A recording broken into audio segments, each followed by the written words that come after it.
গল্প বলা স্টেশন। শব্দরা এখানে গল্প হয়ে বাঁচে।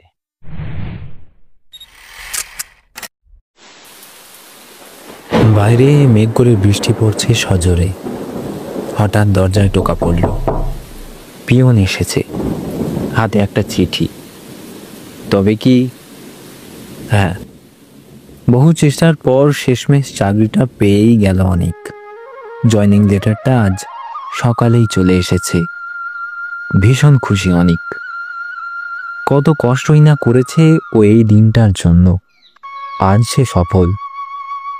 আর তাকে চাকরির জন্য অফিসের দাঁড়ে দাঁড়ে ছুটতে হবে না। এখন থেকে তার জীবন বোধহয় একটা নতুন মোড় পেল। তার মাকে আর অন্যের বাড়ি কাজে যেতে হবে না।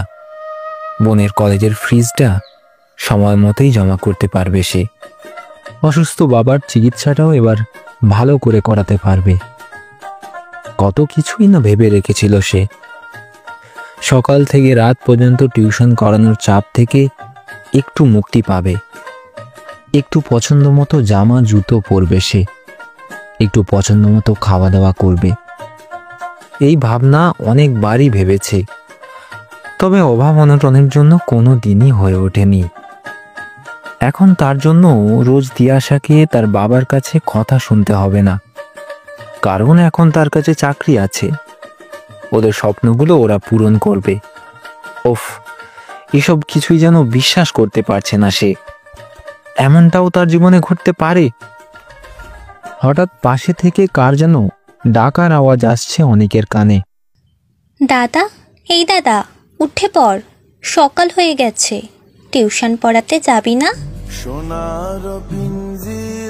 অনেক চোখ মেলে দেখে সে এখনো সেই ঘুম ভাঙা বিছানাতেই। অনেক চুপ। চোখের কোণে বেরিয়ে গড়িয়ে পড়ছে একটা চুপচাপ অশ্রু। স্বপ্নটা আজ একটু বেশি সুন্দর ছিল।